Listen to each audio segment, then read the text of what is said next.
Bonjour, je suis Florence Roublot, la responsable du salon Natexpo. Je suis ravie d'être avec vous aujourd'hui pour l'ouverture de la saison 2 des webinaires de Natexpo.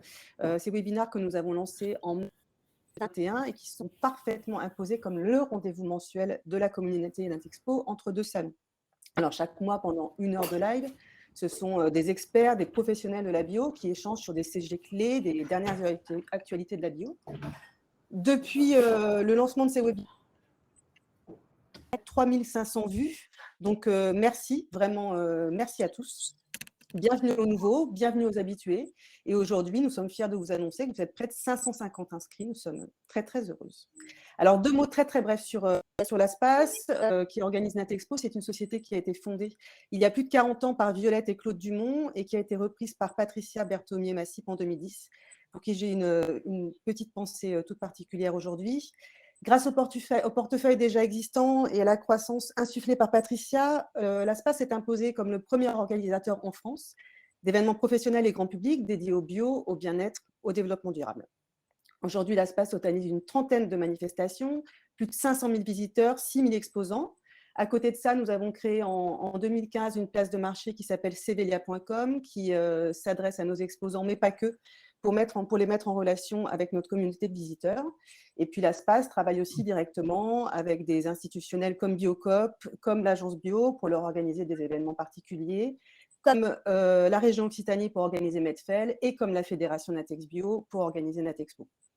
Natexpo, donc, c'est la 8e organisation que nous organisons pour le compte de la fédération Natex Bio depuis qu'elle nous a fait confiance en 2013. Au fur et à mesure des années, Natexpo a su s'imposer, a su s'upgrader et est devenue une très, très belle manifestation.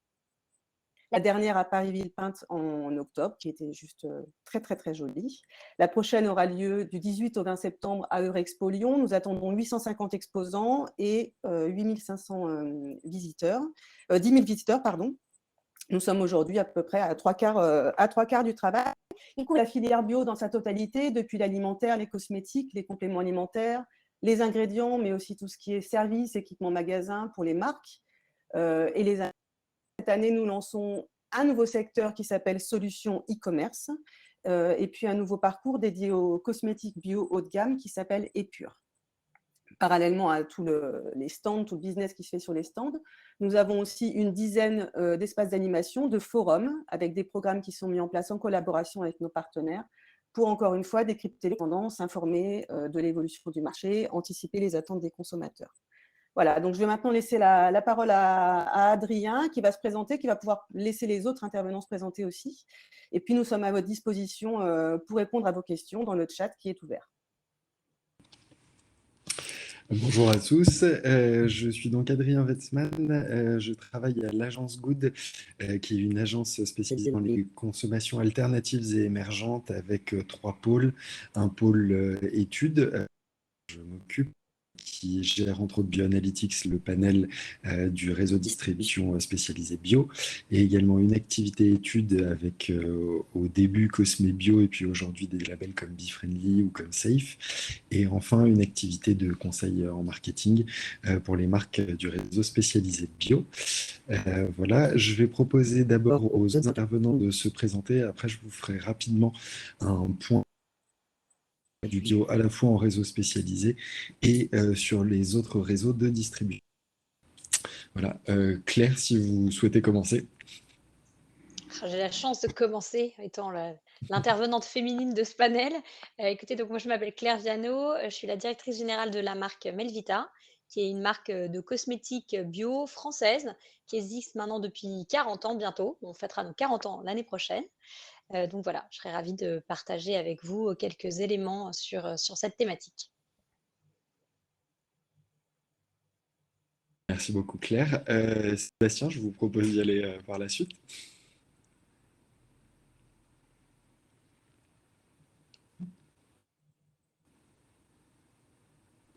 Alors Sébastien, on ne vous entend pas par contre. Il faut recouper votre micro, Sébastien, s'il vous plaît. Le réenclencher.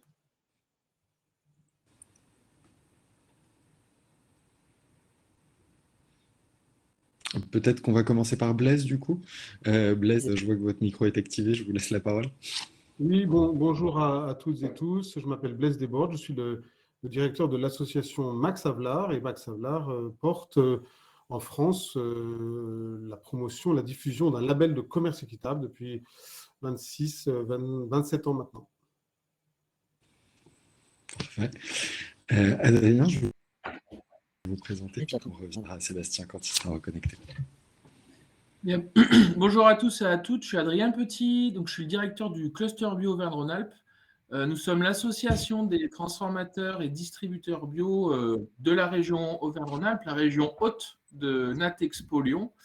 Et donc, nous accompagnons les entreprises dans leur développement au quotidien et sommes exposants en tant que région avec nos entreprises sur le salon Natexpo. Très bien, merci.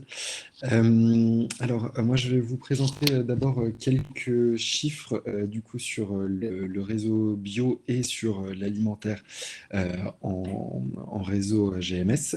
Alors, première chose, on est cette année dans une année assez chiffres à une année 2020 qui était exceptionnelle.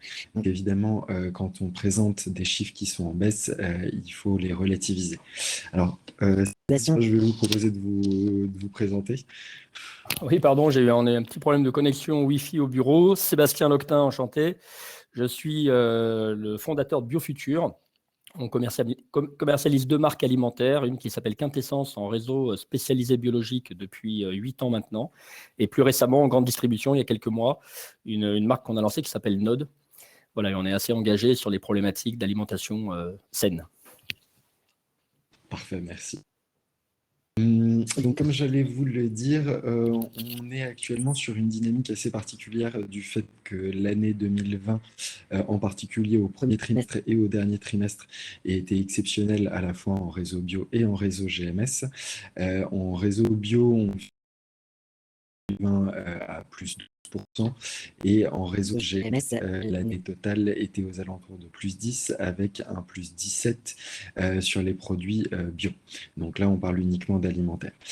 Seconde chose, donc en 2021, par rapport à l'année 2020, on est donc à moins 4% sur les réseaux spécialisés bio. Donc ça, c'est l'ensemble du réseau comptant alimentaire et non alimentaire, sachant que l'alimentaire est à moins 3% 2021 versus 2020. Et si jamais on reprend versus 2019, on est à plus 2,5.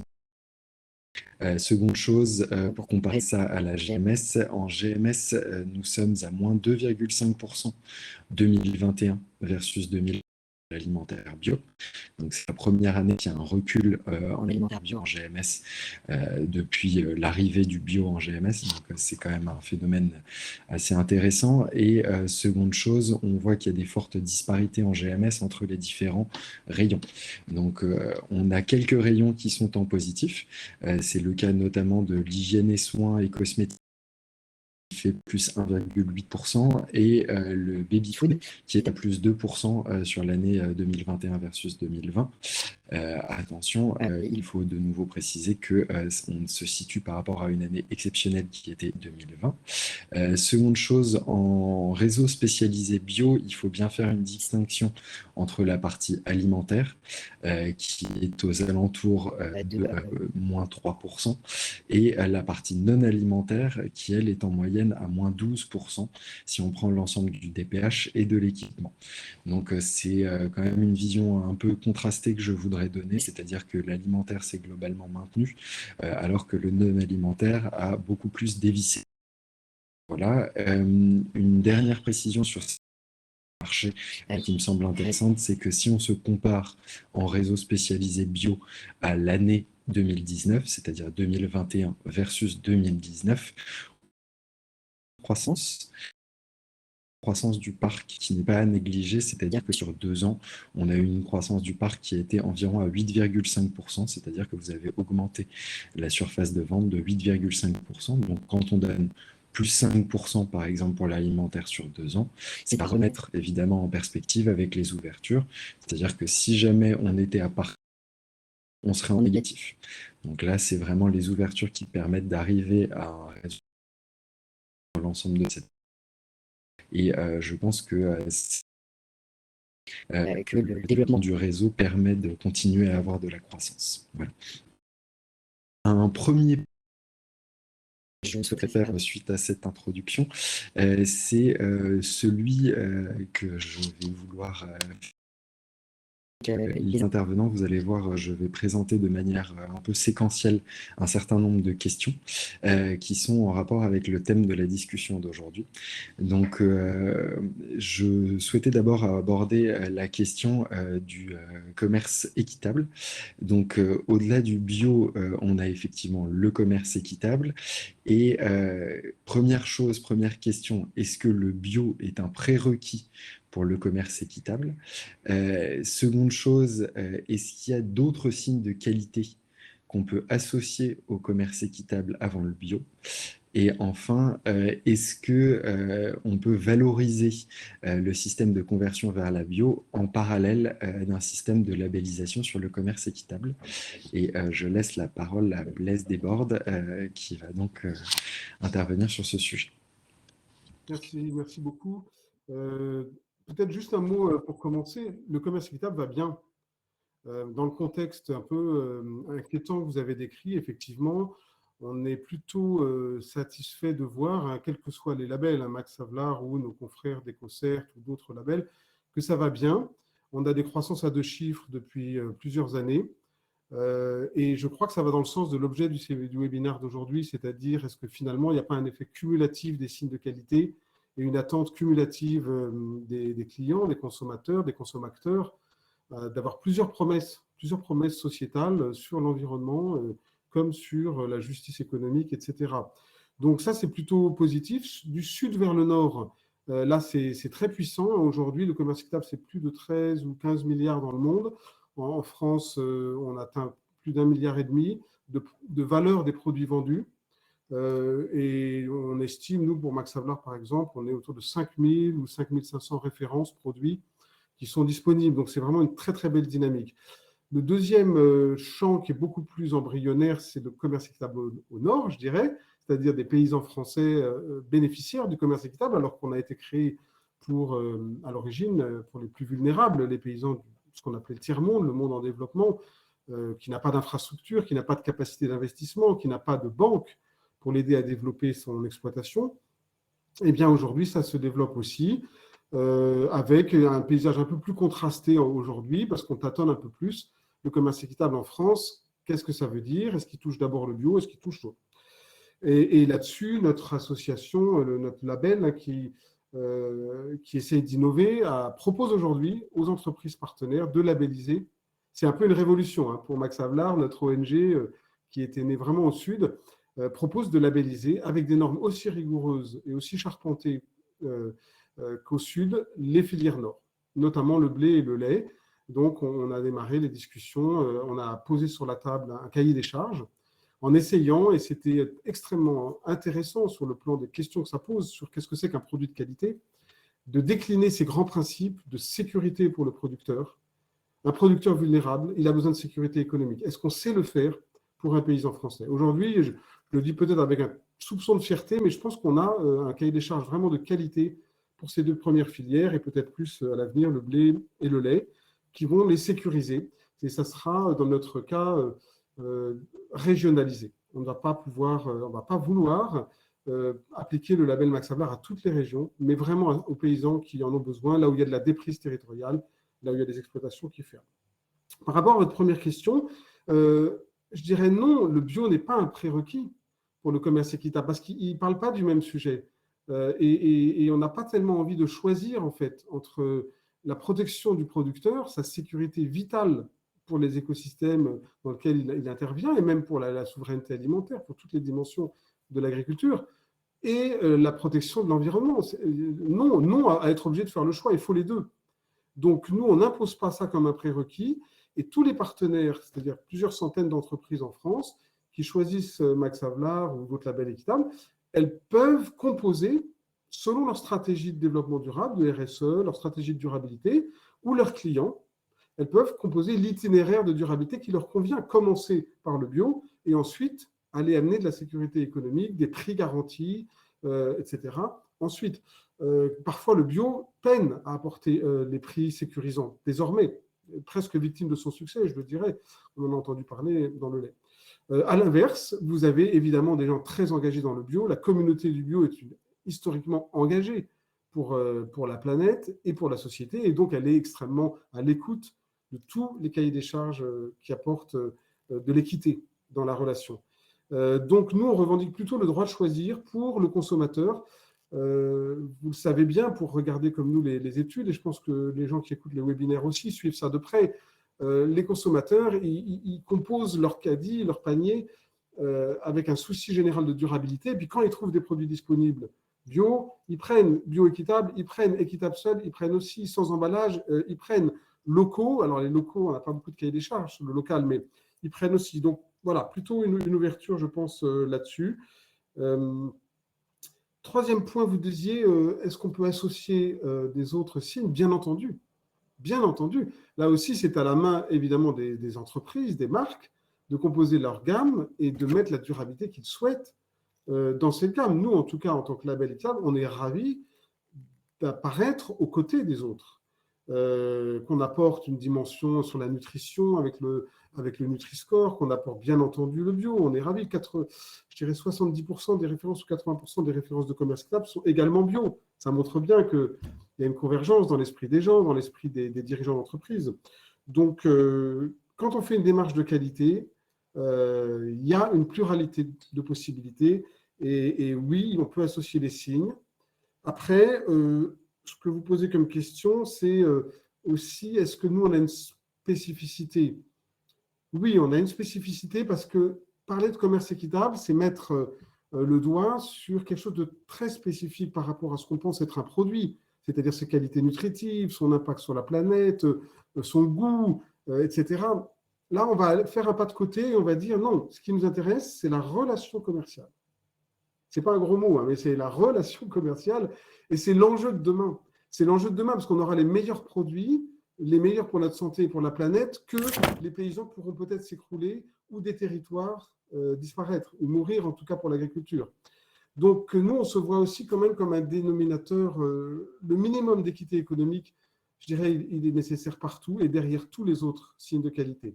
Et quand le gouvernement ne peut pas le faire, il essaye, hein, les lois Egalim essayent de rapporter de la valeur pour le paysan, mais elles peinent à le faire.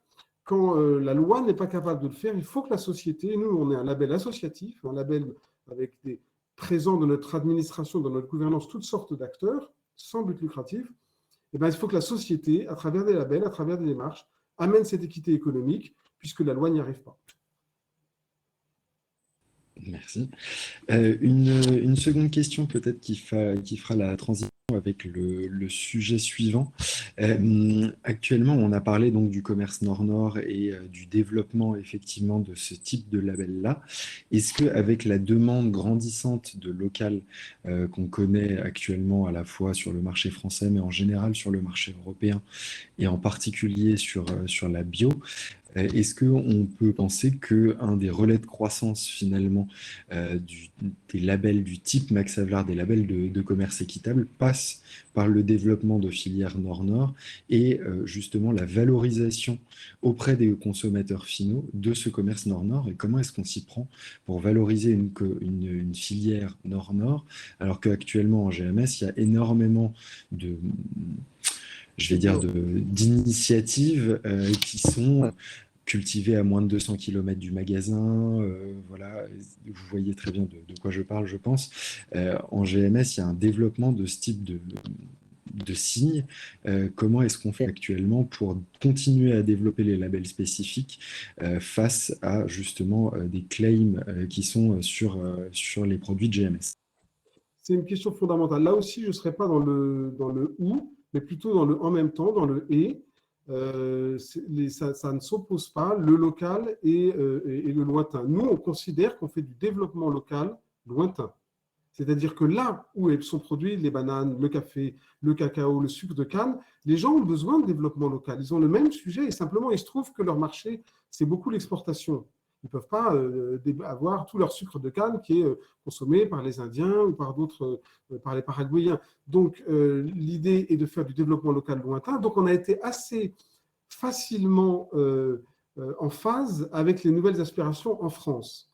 Premier lien, c'est qu'on parle de la même chose. Deuxième chose, on a interrogé les Français. Quand vous les écoutez, on se rend compte que nous, je dirais les professionnels, on se pose des questions qu'eux ne se posent pas. Eux, ils veulent de la cohérence dans les produits et que tous les ingrédients qui composent un yaourt à la vanille ou un yaourt à l'ananas, ils veulent que tout soit équitable. Ils se disent, mais c'est quoi votre question en fait? Si on leur demande, mais vous préférez que ce soit la banane qui soit équitable ou la mangue ou le lait? Non, c'est les deux et le sucre. Donc là-dessus, on est, je crois, fortement soutenu par la sociologie des consommateurs qui veulent les deux. Troisièmement, ça c'est plus délicat, ce que vous posez les claims. Il y a effectivement des allégations et nous, on parle un petit peu aux autorités de la direction de la concurrence, les gens qui essaient de protéger les consommateurs contre les fausses allégations. Il y a eu des lois récentes sur l'équitable, etc., qui essayent de lutter contre ça. Je pense que c'est assez délétère parce que les clients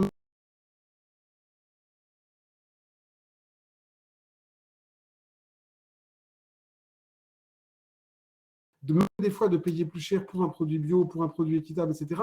Si on galvaude et si on maltraite ce patrimoine commun, à nous tous, hein, tous les acteurs de toute la chaîne, eh ben, on fait du mal à l'intérêt général. Donc moi, je suis quand même pour qu'on ait une alliance, et on essaie de le faire à travers des plateformes peut-être multi-acteurs, une alliance de tous les acteurs d'une chaîne pour dire on va mettre un socle robuste, et derrière ce mot-là, il va s'agir de quelque chose de sérieux. Pas de trucs bidons, passez-moi l'expression, ou alors je fais un produit très composé avec 25 ingrédients, il y en a un qui est pris à 20 km et je mets en gros produit local alors que vous avez 2% du pondéral qui est local et le reste ne l'est pas. Il y a moyen, je pense, d'avoir un langage de vérité, de transparence envers les consommateurs, envers tous les intermédiaires, tous les opérateurs de la filière et de tous gagner à le faire. Pour le coup, je ne voudrais pas critiquer les pouvoirs publics, peut-être qu'ils nous écoutent, mais ils sont un peu en retard, je trouve, par rapport à ce qu'on pourrait faire ensemble. Là aussi, quand la loi ne peut pas, les initiatives citoyennes, les réseaux spécialisés engagés comme les réseaux bio, les entreprises engagées peuvent faire beaucoup. Elles ont juste à s'entendre sur ne pas galvauder les termes. Et la loi, il y a beaucoup de dispositifs, pourrait agréer un certain nombre de cahiers des charges comme elle le fait, mais elle pourrait être un peu plus dynamique. Je pense qu'avec Egalim, il y avait une belle aspiration. On va pas toujours tout pouvoir faire avec la législation, donc en avant pour un peu de modernité, je dirais, citoyenne. Merci beaucoup, ça me fait une très bonne transition. Les questions suivantes. On parlait là du Made in France en tant que tendance de fond. La première question, c'est comment pérenniser cette tendance et l'encourager? Et une seconde question, ce serait comment est-ce qu'on peut développer des filières bio locales et quel est l'intérêt de ces filières bio locales pour la production des entreprises, notamment de clusters bio, on va en parler. Et je vais avoir également une question sur comment le bio peut devenir une opportunité pour relocaliser des filières en France, pour répondre justement à ce besoin exprimé par les consommateurs d'avoir du Made in France, tout en ayant du bio. Donc là, je rejoins le point effectivement du c'est pas du ou, c'est plutôt du et qu'il faut chercher. Et je vais proposer à Adrien Petit d'intervenir sur ces questions effectivement de filières bio locales et d'opportunités qu'elles peuvent créer au niveau régional notamment. Oui, donc bonjour à ceux qui nous ont rejoints. Donc effectivement, au niveau du cluster bio, donc on accompagne les entreprises dans leur développement économique et on est engagé au niveau régional pour développer des filières. À ce titre, donc nous, la région, elle est leader en transformation de produits bio et elle est en 3e position en transformateur et en producteur. C'est vrai qu'aujourd'hui, on voit qu'un des challenges des magasins bio, mais de la distribution de produits biologiques en général, c'est d'être en totale cohérence. Blaise en a extrêmement bien parlé, la cohérence sur le commerce équitable, mais également la cohérence sur les produits fabriqués et produits en France. Et les produits biologiques imposent cela, et on voit que les clients le demandent aussi. Nous avons fait une étude l'année dernière avec Opinionway qui plaçait clairement le bio et le local, et c'est pas une nouveauté, je pense que personne ne tombera de sa chaise, le bio et le local comme un axe fort d'engagement. Nous, ce qu'on a trouvé intéressant pour justement répondre à cette question et prendre un peu le sujet finalement à l'envers, c'est qu'en fait, comme vous le savez tous et toutes, le développement des brasseries artisanales, des brasseries biologiques a explosé en France. En Auvergne-Rhône-Alpes, aujourd'hui, on a 10 millions de litres de bière brassés chaque année. Donc, c'est un marché conséquent. Ça représente 79 brasseries bio dans notre région. Et en fait, le constat de tous ces entrepreneurs, ces artisans, voire ces start-upers, c'était de se dire, OK, moi je veux faire de la bière bio, mais je voudrais arriver à relocaliser. Et relocaliser mes matières premières qui étaient importées d'Alsace, d'Allemagne, des États-Unis au niveau du houblon, de l'orge, du malt. Et en fait, on s'est rendu compte, et je pense que parmi les 230 personnes qui nous écoutent, je pense qu'on n'est pas... moi, je ne m'inclus pas dedans. En tout cas, vous ne devez pas être nombreux à avoir vu l'émergence de filières boostées par le bio. Et on peut considérer que la brasserie a réussi ce tour de force, puisqu'aujourd'hui, on a 4 malteries bio en Auvergne-Rhône-Alpes qui achètent du malt, qui le transforment et qui le livrent aux brasseries. On a 79 brasseries bio en région. Et donc, on utilise 2100 tonnes de malt. Et donc, il y a vraiment un projet qui a été mis en place, porté par une association tierce qui s'appelle l'AFARA. Et donc, tout ça, ça montre que, en fait, avant, vous aviez le système des AOC, des AOP, qui est très vertueux, avec des cahiers des charges. Et sincèrement, l'histoire nous permet d'avoir des produits de qualité, des produits fermiers ou label rouge. Et en fait, le bio, arrivé avec son cahier des charges public, a réussi aussi à relancer certaines filières. Je tiens aussi à faire un petit clin d'œil à des entreprises pionnières telles qu'Equibio qui a rapidement aussi relocalisé des filières. Et là, on parle de plus de 20 ans, comme le Petit Trépotre bio, ou alors des AOC qui viennent aussi s'installer sur le Massif central, et des nouvelles AOC comme le Petit Trépotre bio du Velay, qui va être à terme la première AOP en épeautre 100% biologique. Donc pour dire que le bio et le local, c'est un enjeu, c'est un enjeu de consommation, c'est un enjeu de distribution, de cohérence alimentaire, et que derrière, le bio arrive à la fin à relocaliser, à faire ce travail de développement de filière pour améliorer le bilan de tous et l'économie aussi, puisque du coup, on parle d'économie locale. C'est très, très bien de travailler de façon très cohérente avec des producteurs dans le monde entier. Mais il faut aussi se l'appliquer, vous l'avez dit, Blaise, sur le commerce nord-nord et aussi en région avec les producteurs de notre région.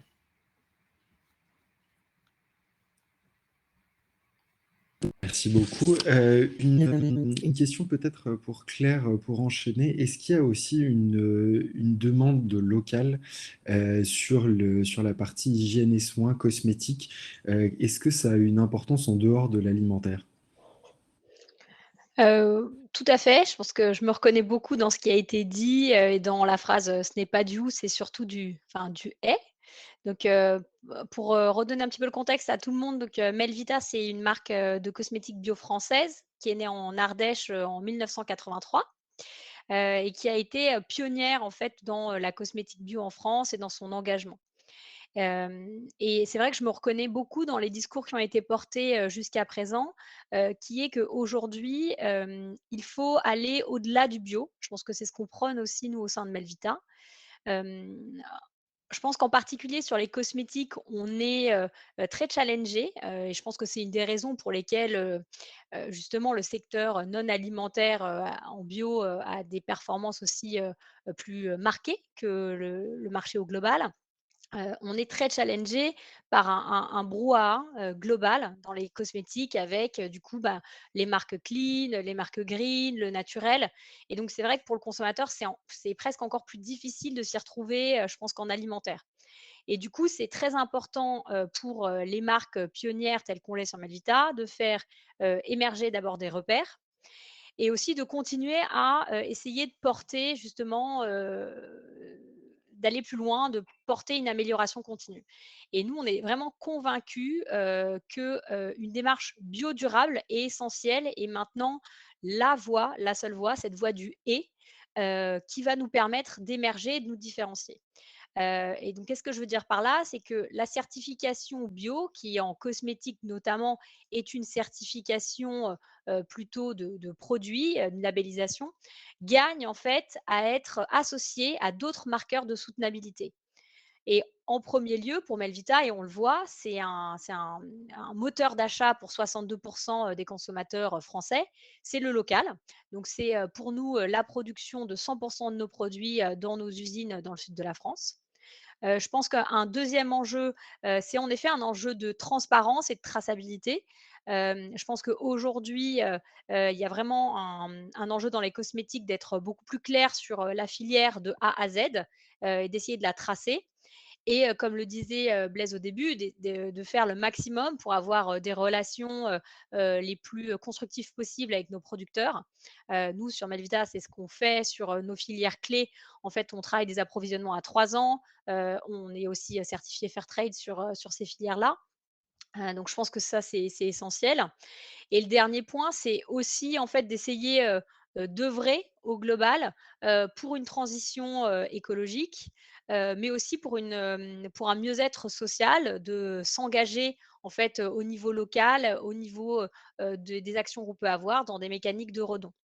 Donc, je dirais que c'est, pour moi essentiel pour, l'ensemble des marques de la bio aujourd'hui de travailler ce fameux «et», d'ajouter en fait, aux critères, plus techniques, qui assurent la santé du consommateur, évidemment, d'autres marqueurs de soutenabilité pour justement arriver à émerger.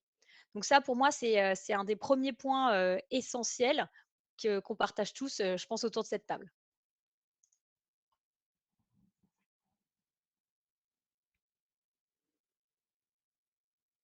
Une seconde chose, peut-être sur cette notion effectivement de filière.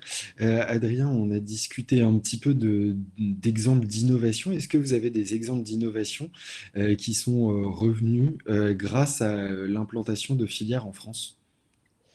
Hem, alors je dirais, j'en ai pas en tête qui sont revenus. J'en ai beaucoup en tête dans mon Mhm. portefeuille de produits qui sont là en France. Donc, nous, on a une rose Mhm. bio du Vercors avec qui, on a un partenariat, de cueillette Mhm. durable, depuis, plusieurs années. Pareil sur notre bleuet, sur notre carotte. Enfin donc on travaille au maximum pour que, en effet, l'ensemble de notre production, enfin l'ensemble de notre chaîne de valeur, donc de la filière ingrédients jusqu'à la production du produit fini, soit, la on travaille notre impact en fait, d'avoir un impact positif sur toute cette chaîne de valeur et en effet, ça passe aussi par, avoir du sourcing local.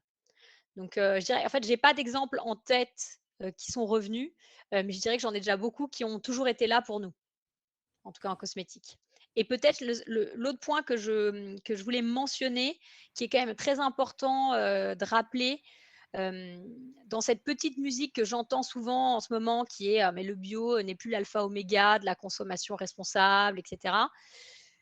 Bon, c'est quelque chose dans lequel je crois pas du tout, parce que je vois beaucoup de marques, de la bio en cosmétique ou même dans l'alimentaire qui sont engagées depuis le départ et avec des valeurs depuis le départ et je pense que c'est cet historique qu'il faut aussi, rappeler et l'autre point que je trouve, essentiel à rappeler, c'est l'aspect santé. C'est très, très important et notamment, ben, moi je le vois nous dans les études. Pourquoi les consommateurs, restent au bio ou passent au bio? Première raison avant l'environnement, c'est quand même l'aspect santé et on connaît, les externalités positives, de, l'agriculture bio, ensuite de la formulation en bio. Donc encore une fois, l'impact santé quand on accumule en fait toute une consommation, bio, que ce soit bien, l'hygiène, l'alimentaire, la cosmétique au global, il est très positif pour la santé et je pense que c'est aussi, on parlait de, comment dire? De claim avant, enfin d'allégations, pardon et je pense que ça, c'est très important. C'est aussi de recentrer sur, ces éléments de santé, cette valeur ajoutée-là, surtout dans un univers, post-Covid qui nous permettra aussi de nous différencier davantage de marques naturelles, clean, locales, qui surfent un peu sur certaines tendances sans avoir toujours le fond. Alors, je vais venir compléter un petit peu. Déjà, la première chose, c'est qu'effectivement, je vous soutiens dans cette vision un petit peu des pionniers, puisqu'aujourd'hui, en GMS, si le marché dévisse un peu, on voit que les pure players historiques du bio s'en sortent le mieux par justement un fort ancrage de valeur et que voilà, les entreprises qui sont arrivées plus récemment avec des produits un petit peu MeToo, du bio versus le conventionnel, avec des marques totem, ben, elles ne trouvent pas nécessairement forcément le bon équilibre sur le mix marketing finalement en rayon. Et le deuxième point, c'était par rapport aux innovations et les questions filières.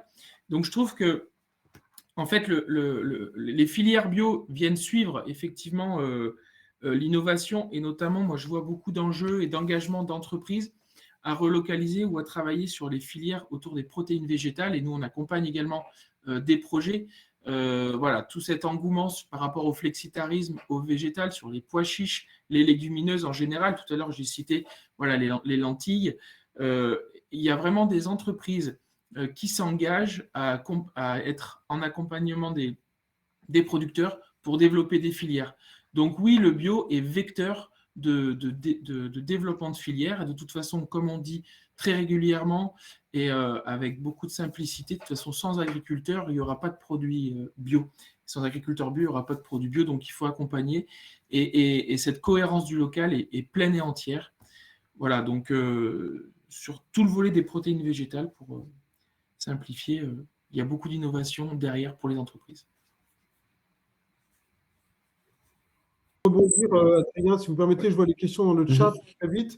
Une personne demande est-ce que c'est une politique européenne au-delà de la France? Oui, l'équitable se développe, se propose aussi en Belgique, en Angleterre, en Allemagne, il y a des velléités, mais c'est vrai que les agricultures, je dirais, à terroir, les agricultures de qualité comme la France, l'Italie, par exemple, ont vraiment un appétit particulier pour l'équitable au nord. Autre question, oui, effectivement, la combinaison bio-équitable peut relancer un certain nombre de filières et peut relancer une dynamique. Et d'ailleurs, ça se fait largement, on le voit dans les rayons des réseaux spécialisés, etc., apparaissent de plus en plus ces claims. Pourquoi? Parce que finalement, les consommateurs, on voit bien, encore une fois, qu'ils ont cette approche holistique. Eux, ils veulent un produit qui fait du bien partout. Ils ne voient pas pourquoi on ne le fait pas, pourquoi on ne le fabrique pas. À eux, à leur bébé, à leur environnement, à leurs poubelles sans plastique, etc., etc. Donc, quelque part, le job, il est du côté des professionnels, offrir des produits qui cumulent les… Et oui, ça peut le redynamiser parce qu'en fait, il commence à avoir la petite musique de se dire le bio ne suffit pas. Si ça se trouve derrière, il y a quand même des travailleurs salariés. Et nous, on a eu des alertes, notamment dans le sud de l'Italie, dans le sud de l'Espagne, très vigoureuses. Des gens qui sont venus nous dire est-ce que vous pouvez protéger les salariés là-bas? Ils fabriquent du bio, mais ça se passe mal. Ils ne sont pas protégés sur le plan des droits sociaux, etc., etc. Donc oui, il y a ça. Et le dernier point, il y a une question sur la baguette à 28 centimes, etc. Là, je crois qu'on sera tous d'accord autour de la table, mais la pire chose, c'est la guerre des prix. Et la guerre des prix, pas au sens saine, au sens délétère, au sens je fais du dumping social, je fais du dumping environnemental sans trop le dire, et du coup, je me positionne en dessous des autres. Nous, on a beaucoup ça dans l'équitable. Vous lancez un beau produit équitable et vous achetez à un prix correct, etc. Et tout d'un coup, arrivent des promotions monstres avec des prix galvaudés parce que le prix du marché mondial du cacao, du sucre, du café a chuté.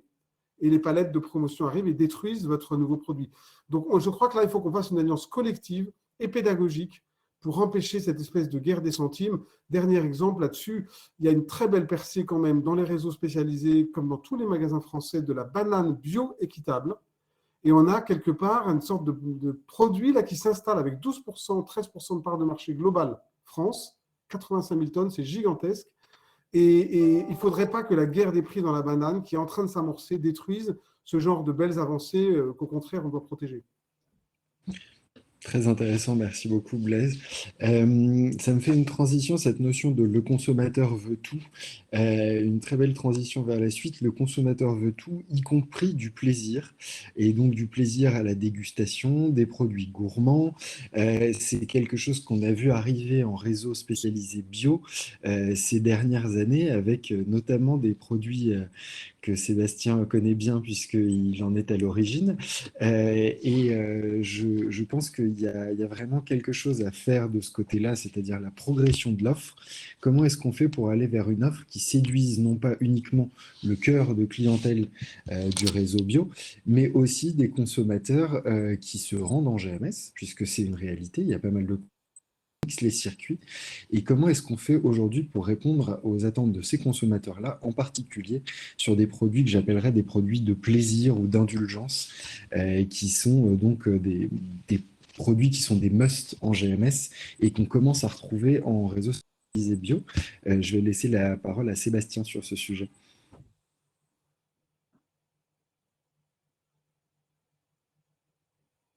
On ne vous entend pas, il faut remettre le micro.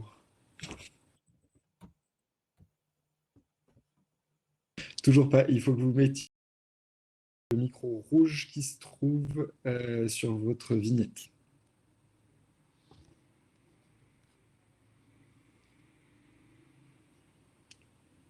Non, pas encore. Hop là. Hop.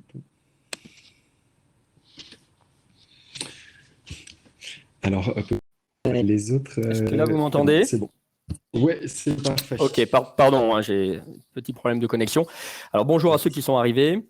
Merci Adrien pour la question. Alors, c'est vrai qu'aujourd'hui, le consommateur, et je pense que ça fait partie des indicateurs prioritaires qu'on voit dans les études, on parlait de la santé, je pense qu'on y reviendra après, probablement, Adrien, sur le sujet de la santé, mais une des attentes numéro 1 du consommateur quand il mange, c'est de se faire plaisir. Et c'est vrai qu'on a historiquement une image associée au bio qui pouvait être un petit peu austère. Et je pense qu'il est fondamental aujourd'hui, pour 2 raisons, que l'on remette cette notion de la gourmandise et du plaisir au centre de la réflexion, de la conception de nos produits. D'une part parce que on voit que les consommateurs mixent et changent très régulièrement de circuit. Donc quand un consommateur arrive en magasin bio, c'est une expérience qui est très nouvelle pour lui, qui est souvent un peu déstabilisante parce que il redécouvre des marques, il découvre des marques qu'il ne connaît absolument pas, il découvre également parfois des offres produits auxquelles il n'est pas nécessairement familier. Et donc, il est important qu'il ait quelques repères en termes d'offres qu'il avait l'habitude de trouver dans son circuit, que ses enfants peuvent lui réclamer. On pense effectivement aux sauces, notamment, et qu'il trouve une alternative qui soit une alternative mieux disante que ce qu'il trouvait en circuit de grande distribution. Et donc, effectivement, cette notion du plaisir, elle est très importante.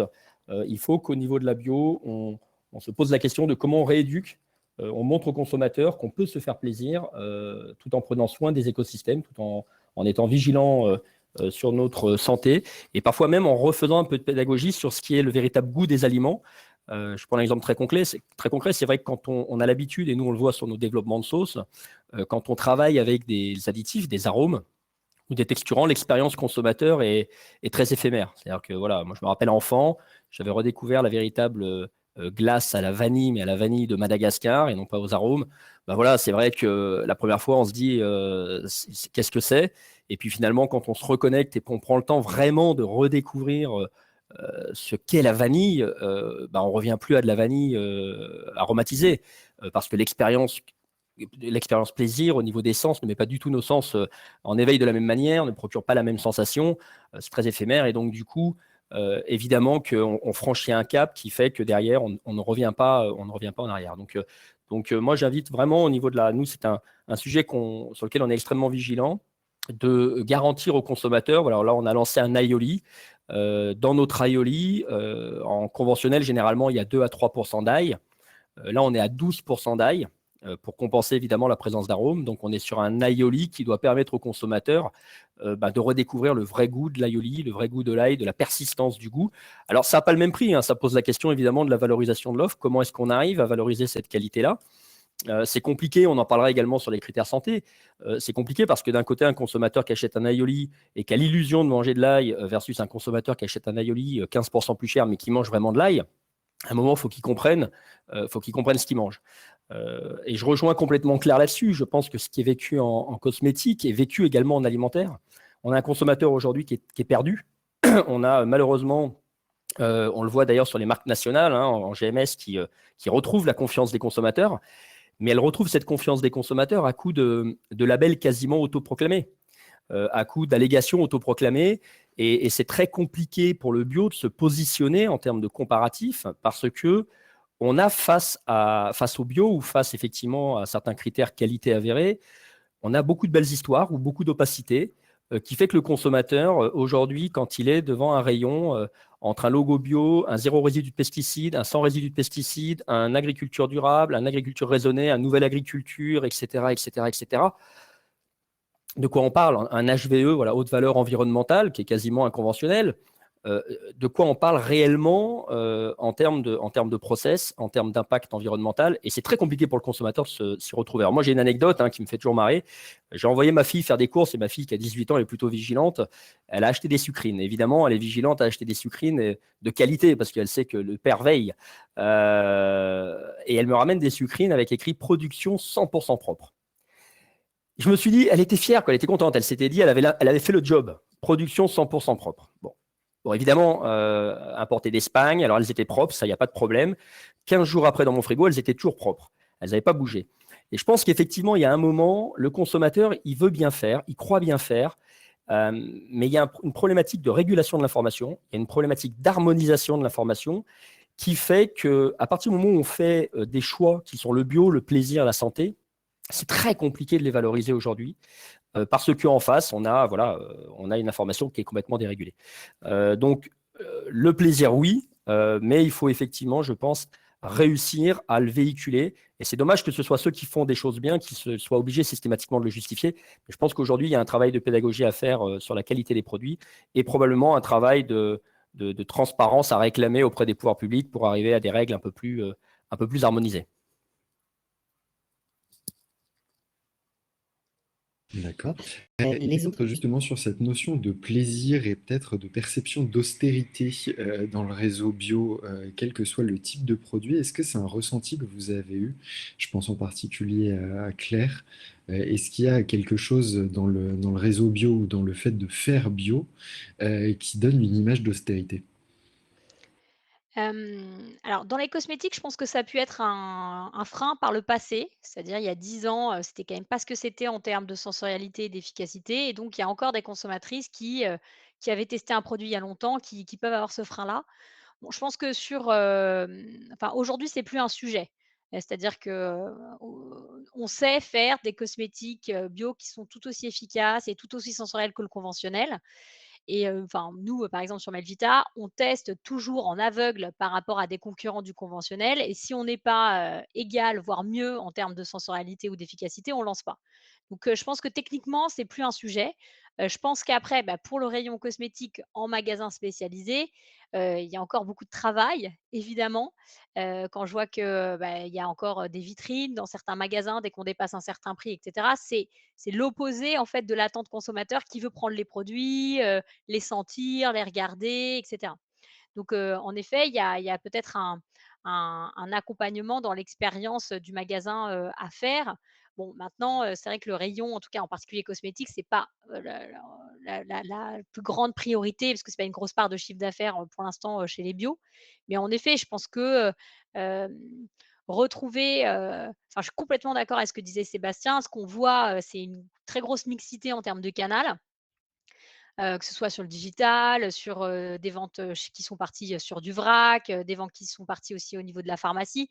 Donc on a clairement un consommateur qui est très pluriel dans sa consommation et donc ça va forcément devoir demander au magasin bio de monter le standard pour qu'en effet derrière, quand il arrive en magasin bio, le consommateur ou la consommatrice, pour ce qui me concerne très souvent, retrouve un peu, je suis complètement d'accord, ses repères, et sa façon de consommer. Donc, ça, c'est évident qu'il y a un travail d'accompagnement à faire, dans la communication, dans la pédagogie et dans la mise en valeur, en fait, de tout ce qu'apportent, ces marques par rapport à d'autres. Merci. On a pas mal parlé de santé ces dernières notamment du fait que ce soit le premier critère chez les consommateurs de bio. C'est la première raison de consommer du bio. Est-ce que à ce sujet-là, comme on parlait effectivement d'un prérequis et de ce qu'on pouvait mettre au-dessus, est-ce que vous voyez des moyens de développer la confiance justement dans les produits bio, sachant qu'actuellement, on a vraiment une défiance des consommateurs parce qu'il y a eu des scandales au niveau de la production, parce qu'il y a aussi pas mal de consommateurs qui remettent en cause, parce qu'ils ne le connaissent pas, le cahier des charges, c'est-à-dire que ça m'arrive assez souvent dans le cadre professionnel que j'anime des groupes de consommateurs sur le sujet du bio, et souvent ce qui m'est dit, c'est oui, finalement, en fait, on ne sait pas vraiment ce qu'il y a dedans, donc la différence entre un zéro résidu de pesticides et un produit bio, je ne la vois pas. Pour moi, pour ma santé, c'est tout aussi bon, par exemple. Ou alors, je vais entendre des choses. Si jamais c'est pas du bio français, ça veut dire que c'est pas les mêmes critères, donc j'ai pas confiance parce que le bio espagnol, pour moi, c'est aussi mauvais pour la santé que du conventionnel. Je vous cite l'exemple espagnol parce que c'est celui qui revient systématiquement, mais bien sûr, il y a un problème de défiance parce qu'il y a une méconnaissance aussi. Qu'est-ce qu'on peut faire en réseau bio à la fois pour expliquer finalement cette différence du bio face aux autres signes de qualité et aussi valoriser quelque part la démarche? Je crois que c'est déjà fait ce que vous dites, hein. Les réseaux bio et les professionnels des réseaux bio sont sans doute les meilleurs ambassadeurs, pédagogues de toutes les démarches dont on parle, que ce soit le bio, l'équitable, la nutrition. Et c'est une grande partie de leur valeur ajoutée, c'est qu'on y trouve du conseil, on y trouve des professionnels et non pas des gens voilà, qui ne peuvent pas vous aider, quoi. Donc la question, c'est que cette mission de pédagogie, elle n'est pas financée. Et du coup, ils ont des coûts de présence humaine, de conseil, et ils sont mis en concurrence, comme vous le disiez tout à l'heure, dans les yeux du consommateur, avec d'autres endroits où ce n'est pas le cas. Donc, il faudrait inventer une mission de service public, des observatoires. Nous, on a essayé, je vous enverrai le lien, de créer une photographie annuelle de toute la conso responsable, le baromètre de la transition alimentaire. Ça aide à conscientiser un petit peu, mais il n'y a pas beaucoup de grand public qui va voir ce genre de choses. La deuxième piste, c'est sur les paquets. Mais là aussi, les industriels, les fabricants, les marques, elles ne peuvent pas tout mettre sur le paquet. Il y en a qui essayent de faire de la pédagogie, de faire des bulles explicatives qui font qu'en quelques secondes, votre fille, Sébastien ou qui que ce soit va avoir des infos.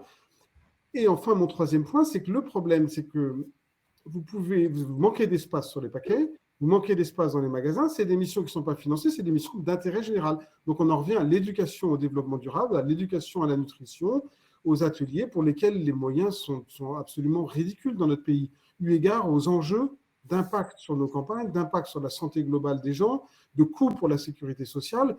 C'est un vieux sujet de débat politique, mais c'est inadmissible qu'aujourd'hui, on ne priorise pas la prévention et l'éducation à la bonne nutrition versus le curatif en aval, quoi.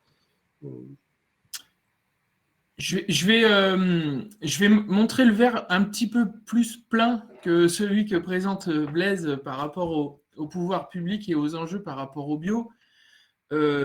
Déjà parce qu'il y a des organisations nationales, le cahier des charges bio est public, on a l'agence bio qui fait un travail remarquable d'observatoire et de baromètre, on a le syndicat, le SINA-Bio, qui travaille avec le SINADIS, et on a aussi la Maison de la Bio qui s'est structurée pour justement faire un petit peu ce travail de lobbying, et peut-être qu'effectivement, reprendre un petit peu notre feuille de route et de communication collective. C'est vrai qu'on a eu tendance à empiler les briques par-dessus le bio parce qu'il faut aller vers le course au plus, et on voit que le consommateur, le client, hein, il en est conscient.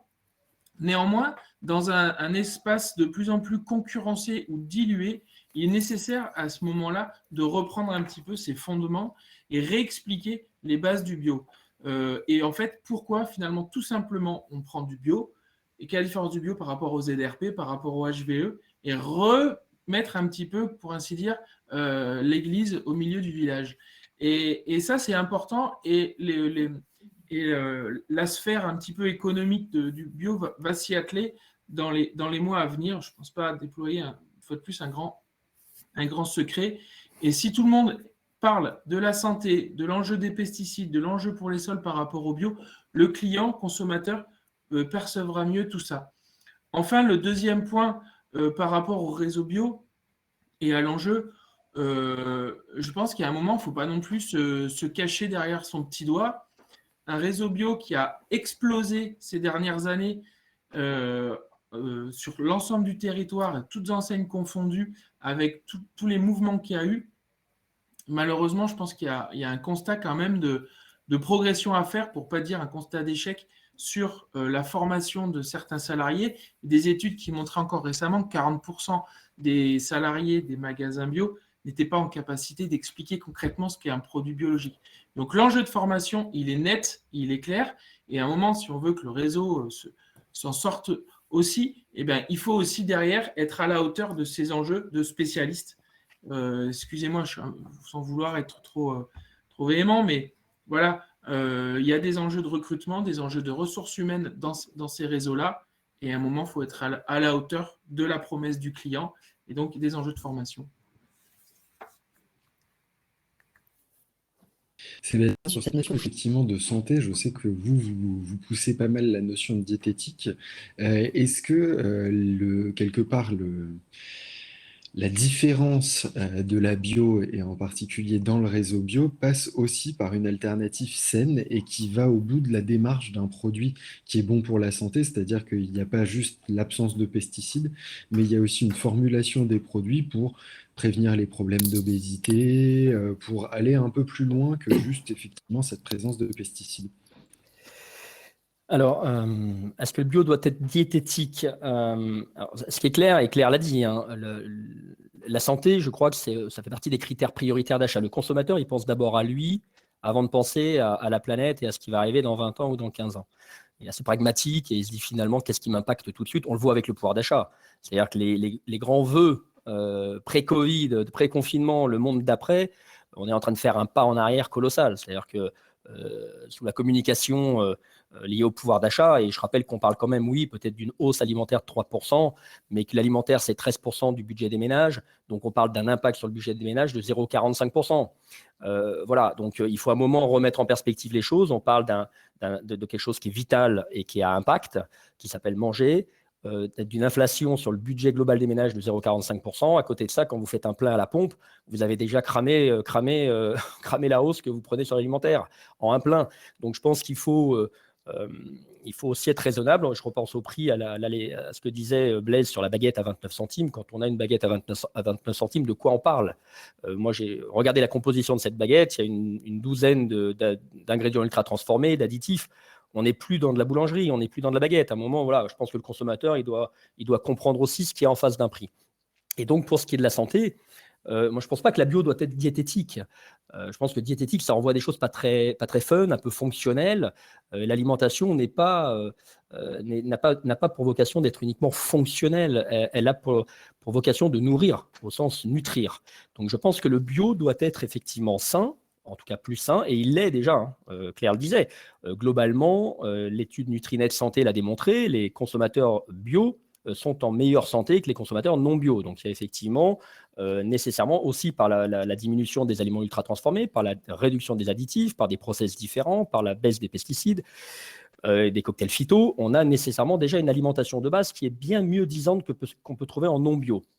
Maintenant, effectivement, je pense qu'il faut aller plus loin pour plusieurs raisons. La première, c'est parce que les attentes conso sont là, et surtout en période de Covid, et que je pense qu'on est en train de relier la notion alimentation-santé. Donc, je pense qu'il faut que le bio soit au rendez-vous d'une alimentation qui est plus saine et plus équilibrée. Parce que aussi, c'est cohérent. C'est-à-dire, quand on fait le choix du bio, on fait aussi un choix de modèle de société.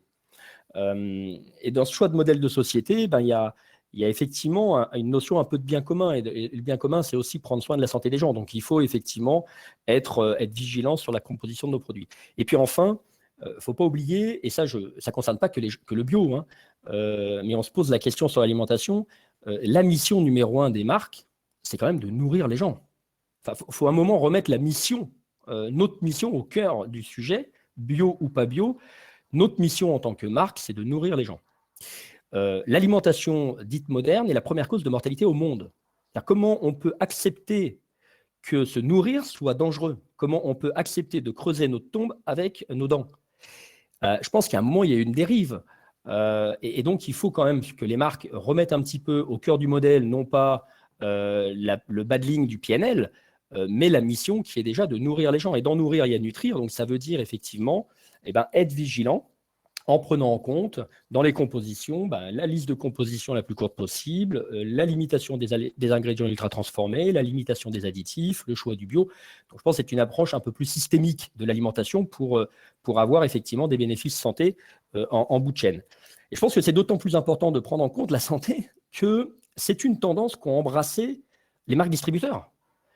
Quand on voit Biocoop, Biocoop est très précurseur sur les compositions. C'est une marque distributeur qui va de l'avant, parfois plus rapidement que beaucoup de marques nationales, mais c'est vrai aussi en grande distribution. Quand vous regardez le travail assez remarquable qui a été fait par des enseignes sur leurs marques distributeurs comme Franprix, ou comme Super U, comme U, l'enseigne U, voilà, qui a vraiment, moi je prends un exemple, c'était rien, j'achète quand je suis en commerce U, j'achète les œufs bio de chez U, parce qu'en plus ils sont bleu blanc cœur, donc ils sont bio, ils sont français, ils sont bleu blanc cœur. Bon, j'ai envie de dire qu'on boucle la boucle. On a effectivement un œuf de qualité en filière bleu blanc cœur et bio. Le job est fait. Et je pense qu'effectivement, il y a un moment, les marques doivent être conscientes que c'est une tendance et que je ne sais pas s'il est bon de laisser les marques distributeurs s'emparer de ce sujet finalement de l'alimentation saine avec le bio. Je pense qu'il faut qu'on soit au rendez-vous et on est déjà mieux disant et je pense qu'il faut garder un petit peu cette avance. Alors après, on en revient toujours à cette problématique de valorisation de la qualité nutritionnelle. On connaît effectivement les limites du Nutri-Score. Nous, on plaide, j'écoutais ce que disait tout le monde. Il faut qu'on explique, et je suis d'accord, je sais qu'Adrien, il y a des choses qui vont émerger de la maison de la bio et des différentes interprofessions pour défendre et expliquer ce qu'est la bio. Mais il faut avoir conscience qu'en face de nous, il y a des groupes, des multinationales en termes de budget de com qui n'ont pas 2, 3, 4 millions, qui ont 30, 40 millions chacune pour raconter des belles histoires. Donc, avant que le consommateur, même moi, qui suis dans la bio depuis 12 ans, j'ai parfois du mal à tout comprendre du label, et je me fais parfois encore piéger, je me dis c'est super effectivement de se battre pour expliquer la force du bio, mais je pense qu'à un moment, pour remettre l'église au cœur du village, il faut se poser la question de est-ce que c'est uniquement à celui, par exemple, qui ne met pas de nitrite dans son jambon de le dire, ou est-ce que c'est aussi à celui qui en met de le dire? Et je pense qu'à un moment, il y a une équité d'information qui doit être faite. Qu'est-ce qui est légitime? Est-ce que je dois écrire sur mon produit que je n'utilise pas de pesticides, ou est-ce que je dois écrire sur mon produit que j'ai fait le choix d'une agriculture qui utilise des pesticides? Moi, en tant que papa, je préfère savoir ce qu'il y a dans le produit que j'achète plutôt que ce qu'il n'y a pas. Et si vous mettez sur les produits tout ce qui ne paye pas le prix juste au producteur, dis donc, il y a du boulot. Alors après, il faut voir où on pousse le curseur. Mais je pense qu'effectivement, il y a un moment où on a une tendance au niveau des marques. Et je me rappelle des initiatives de Nestlé qui disaient, voilà, il faut faire de l'éducation alimentaire dans les écoles. Moi, je suis tout à fait pour l'éducation alimentaire dans les écoles. Mais dans ce cas-là, on aura des générations formées dans 20 ans et ce sera trop tard. Et on remet la responsabilité de l'éducation sur les professeurs. Ou alors on dit c'est les parents qui doivent être plus vigilants et utiliser leur smartphone, aller sur Internet pour trouver les infos. Donc en fait, on remet la responsabilité de la pédagogie sur les parents. Mais à quel moment on se dit en tant que marque, c'est peut-être à nous de commencer à donner la juste info pour faire de la pédagogie consommateur, pour que le consommateur comprenne ce qu'il mange. Et que ce soit pour une baguette à 29 centimes, que ce soit pour un ketchup Heinz, moi, j'ai envie de savoir d'où vient le concentré de tomate, où il est conditionné, qu'est-ce qu'il cache comme additif et quelle est la valeur nutritionnelle. C'est pas compliqué et je pense que l'éducation consommateur, elle commence d'abord par la marque et par la marque on-pack. Alors évidemment, il faut réfléchir à un affichage harmonisé qui soit simple, compréhensible, mais qui soit commun à tout le monde. Parce que le meilleur moyen de valoriser la bio, c'est vraiment de le mettre en comparatif en termes d'impact et sur des critères qui sont des critères justes et harmonisés. Sinon, c'est quasiment, j'ai envie de dire, extrêmement injuste et inéquitable pour la bio. Donc voilà, pour vous répondre, Adrien, en 2 mots, je pense que le bio doit rester mieux disant et continuer à être extrêmement vigilant pour ne pas se faire déborder par les concurrents ou les MDD sur la dimension santé, en tout cas clean des recettes. Mais qu'il ne faut pas basculer pour autant dans une approche un peu diététique qui, à mon avis, serait beaucoup trop fonctionnelle et voire un peu austère. Il y a un ambassadeur, si vous permettez de rebondir, Sébastien, qui nous ferait du bien à tous et à toutes, je pense. C'est un ambassadeur produit. C'est-à-dire, si on arrivait gamme par gamme, catégorie par catégorie, à faire émerger des produits qui cochent toutes les cases, à prix maîtrisé. Dans le chat, il y a plusieurs questions là-dessus, parce que c'est vrai que notre meilleur ennemi, je dirais, c'est malheureusement le fait que la marge est peut-être parfois plus élevée sur… Voilà, nous, on plaide beaucoup pour ça. On essaie, parmi nos partenaires, à chaque fois d'avoir quelques produits positionnés en entrée de gamme, accessibles, avec un effort sur la marge. Et si collectivement, on se disait des produits…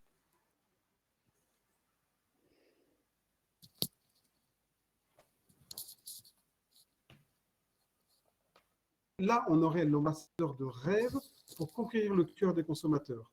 Mais ce n'est pas simple et ça oblige à travailler parfois entre concurrents. Et donc, qui le premier proposera ce produit-là, on ne sait pas.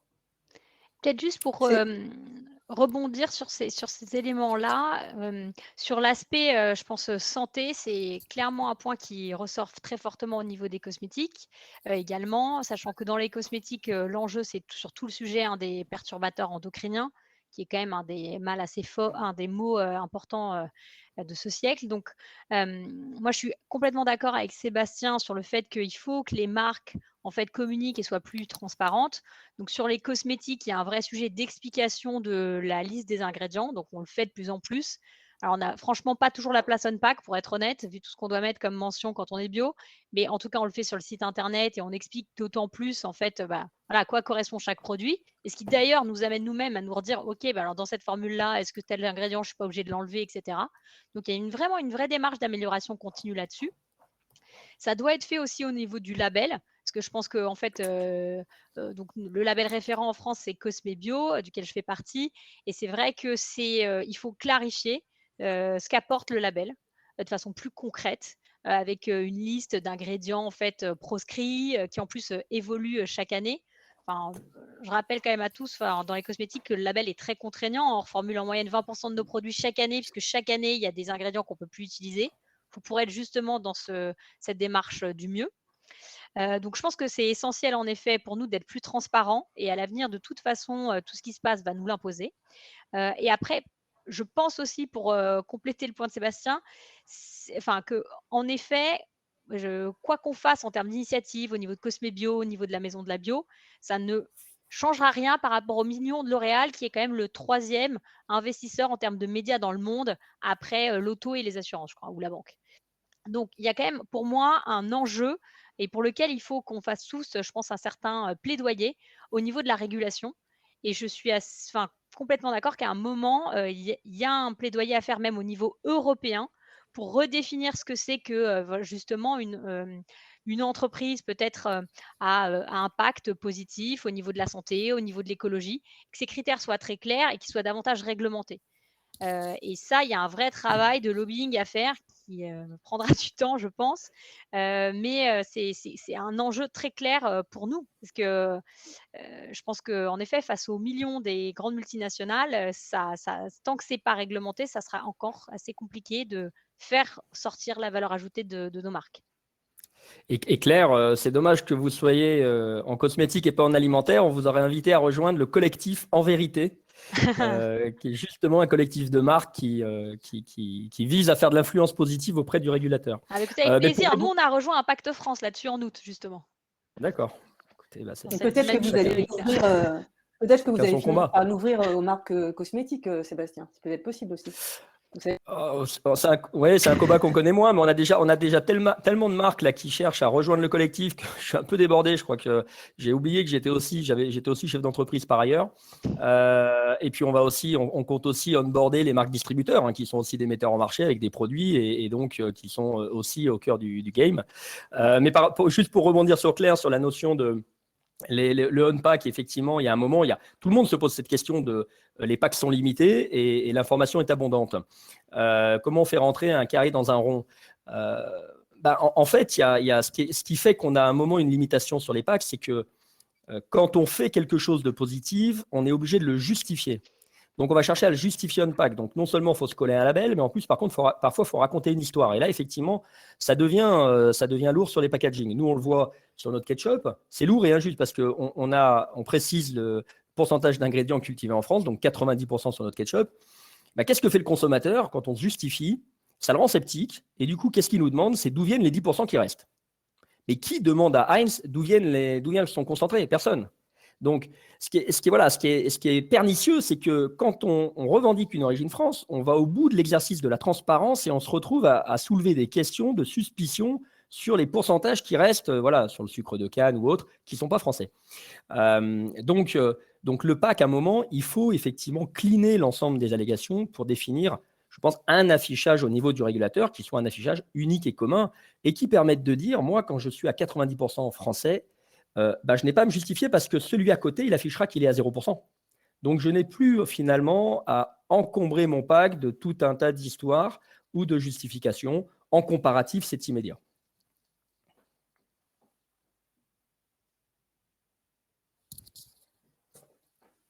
Voilà. Non, c'est très intéressant effectivement de parler de ces notions-là, effectivement, où il faut combiner.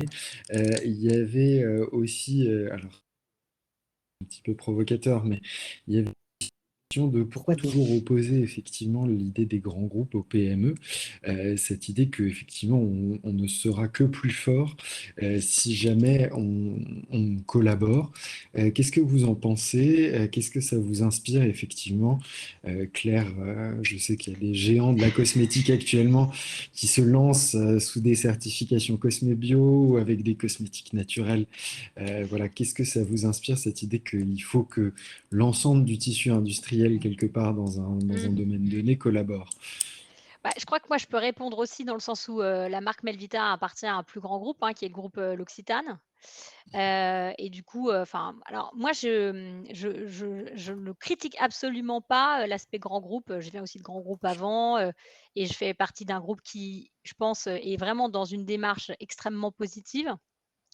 Et au contraire, je trouve que faire bouger un tout petit peu un grand groupe, ça a un impact volumétrique qui est beaucoup plus important et finalement une externalité positive beaucoup plus grande.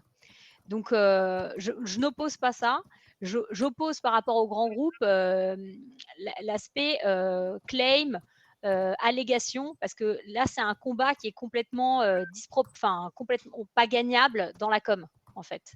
Et c'est vrai que sur les allégations, nous, dans les cosmétiques, on lutte beaucoup avec la norme ISO versus le bio, qui était vraiment une norme beaucoup moins disante et qui a été un petit peu trustée par d'autres grands groupes.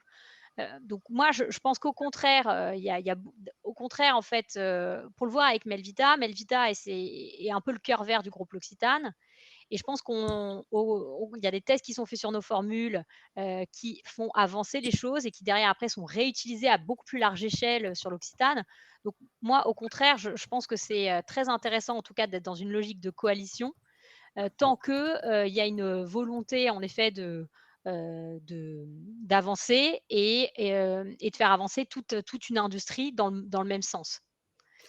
Pour dire, les labels ou les cahiers des charges partagés peuvent jouer un rôle pacificateur dans ce tableau petite PME versus grand groupe. Dès lors que vous dites le bio c'est ça et que ça s'applique exactement aux grands comme aux petits, vous faites un travail, je trouve, d'harmonisation, de transparence et de pacification dans les relations commerciales qui sont évidemment très, très dures.